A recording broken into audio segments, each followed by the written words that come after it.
तर बघा आता फायनली आम्ही निघालो आहे बालाजीकडं. कालच्या व्हिडिओमध्ये दाखवलं होतं की आम्ही येऊन थांबलो होतो इथं तिरुपतीमध्ये. तर आता फायनली निघालो आहे म्हणजे चलत जाण्यासाठी, कारण आम्हाला सगळ्याला चलत जायचं होतं वरी पायऱ्यानं. पण आम्हाला माहीत नव्हते की एवढ्या पायऱ्या आहेत का म्हणून. तर त्याच्या अगोदर पहिल्यांदा इथं पहिल्या पायरीला नमस्कार करायचा, नारळ बेल फूल वगैरे व्हायचं, दिवा अगरबत्ती धूप वगैरे लावायचं आणि तिरुपती बालाजीला प्रार्थना करायची. अगर कोणाला नवस बोलायचं असेल तर कोण नवस करते इथं पहिल्या पायरीला. आणि मग व्यवस्थित अशा पायऱ्या चढू दे, अगर ज्याच्या मनात जे आहे तर ते सगळं तिथं बोलतात आणि मग नंतर पायऱ्या चढायला सुरुवात करतात. आणि शेवटची जेव्हा पायरी आपण देवापाशी जाऊन म्हणजे शेवटची जी पायरी असते तर तिथं जाऊन देवाला धन्यवाद करतात. असं मी ऐकलेलं आहे बरं का बालाजीबद्दल. मी पण पहिल्यांदाच आली होती त्याच्यामुळे मला बी काही एवढं माहीत नाही आहे इथलं. पण जेवढं माहिती आहे तेवढं तर मी तुमच्यासोबत शेअर करते. तर इथं मी नारळ वगैरे बाळूनं फोडून दिला आणि आता इथं म्हणजे नारळ ठेवून मग आम्ही पायऱ्या चढायला सुरुवात करतोय आता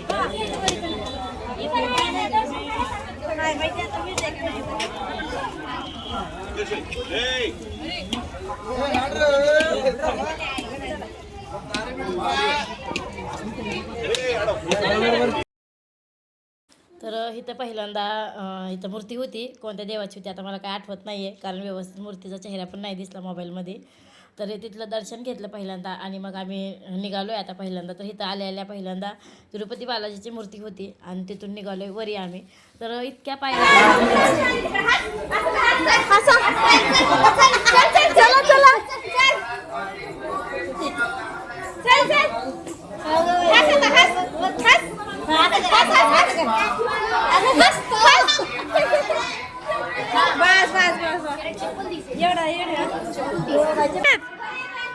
तर बालाजीने बघा पिऊलासला किती ताकद दिली पायऱ्या चढण्यासाठी.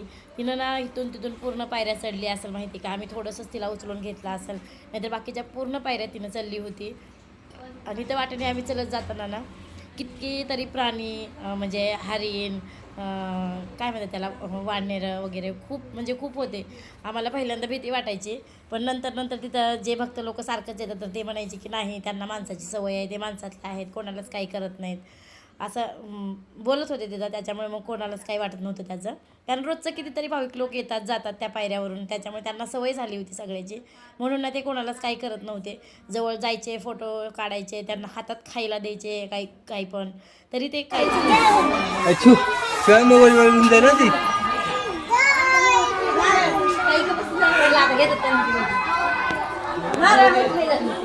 त्याला कळतंय.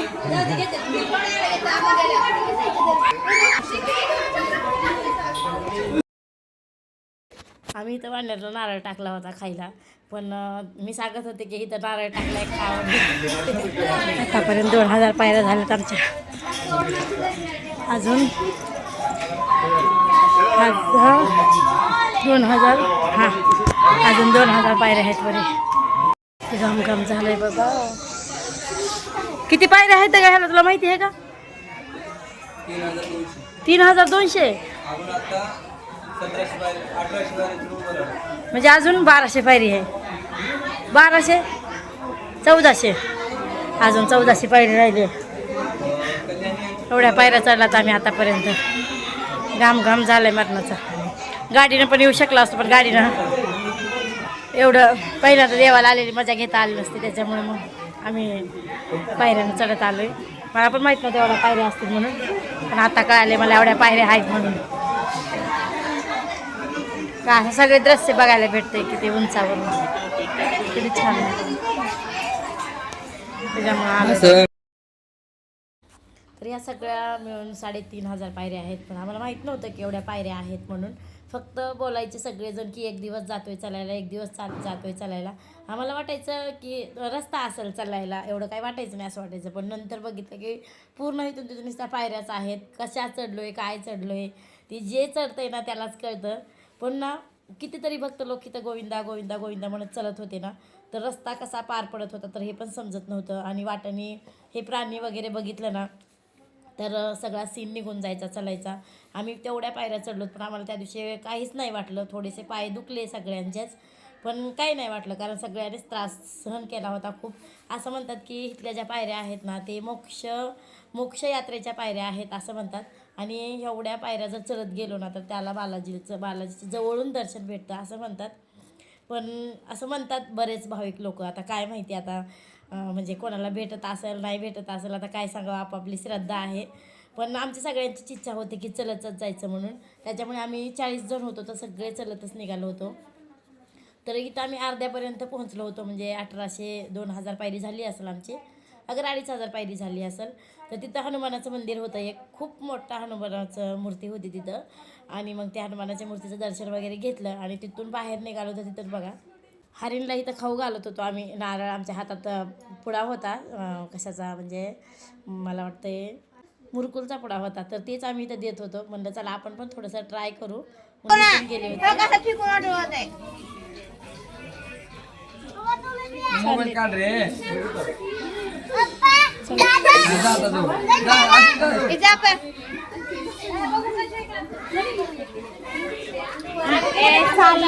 मम्मी चाललेलं आहे, पुढे जाऊ नको.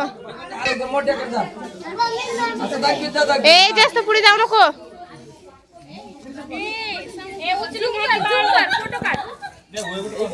काढायले का थांब.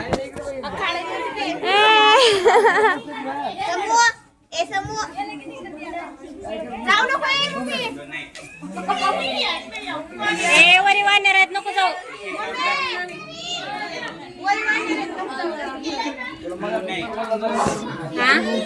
आता मध्ये मला व्हिडिओ करत होता बघा तू तर म्हणून तू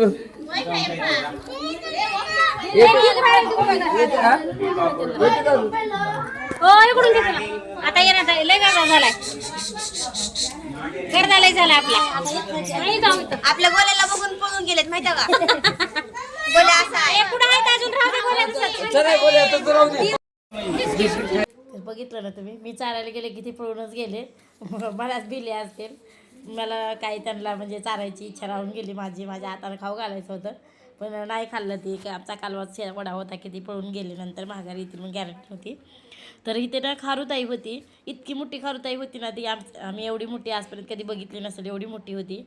तर इथं कोणी बिस्किटं वगैरे खाऊ घालत होते तर ते खात होते, घेऊन जात होते हातातली वगैरे. कोण कोण खाली टाकायचं काय वाटायला. नुसतं खायचं काम आहे आम्हाला, नुसतं खायचं काम आहे. खायला म्हणा ती काय नाही, खायला म्हणा बघा पिऊच आईस्क्रीम, हा चकोबा, हे खायचं आपण खाऊ. ही खा तू अगोदर, ही खा. खावा ही. तर इथे ना आम्ही चलून चलून दमलो होतो आणि पिऊ पण दमली होती, त्याच्यामुळे मग आम्ही आईस्क्रीम खात बसलो होतो.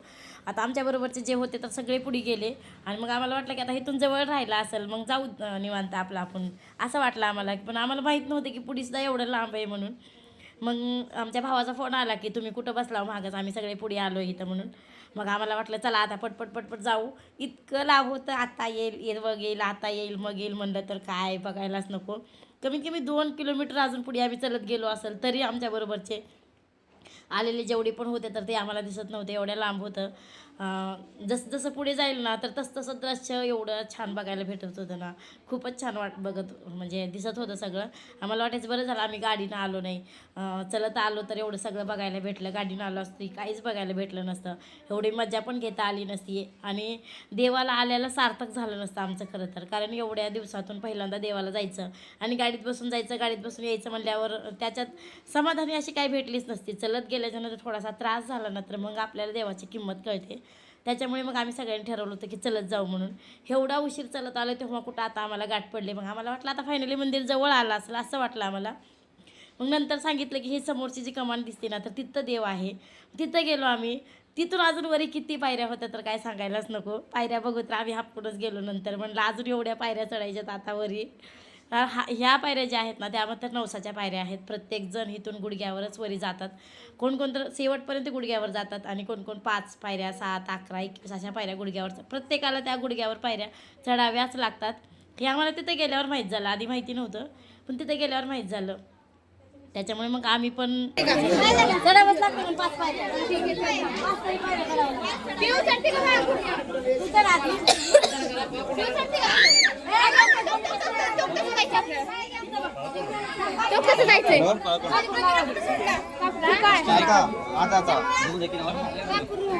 चिल्लर पैसे काढ आपल्या पर्समध्ये. खवायचे का तसे मामाकडे.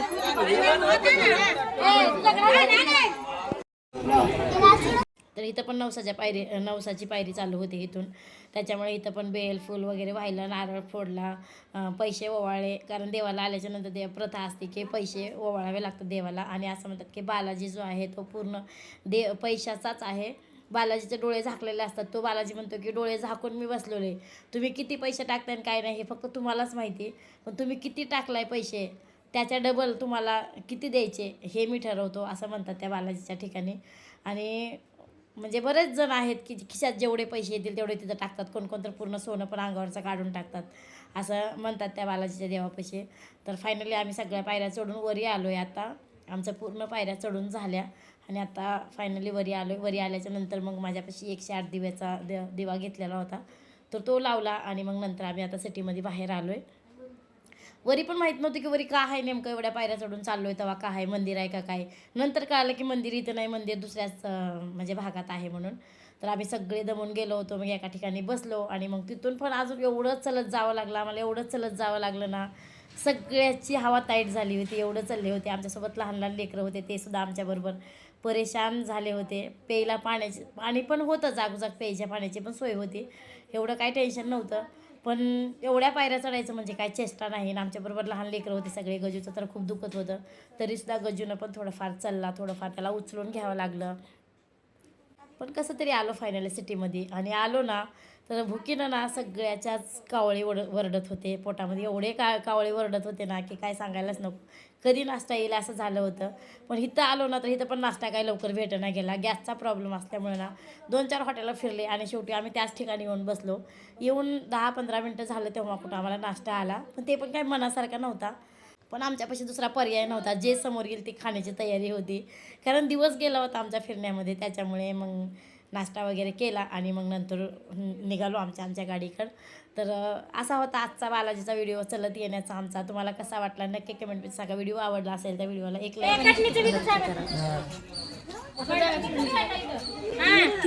करा. चला भेटू पुढच्या व्हिडिओमध्ये. आता आम्ही आलो आहे आमच्या गाडीपाशी आणि आता बघू पुढचा व्हिडिओ कसा येतोय काय येतोय, तुम्ही वाट बघा तोपर्यंत. तर चला व्हिडिओ एंड करता इथेच. बाय.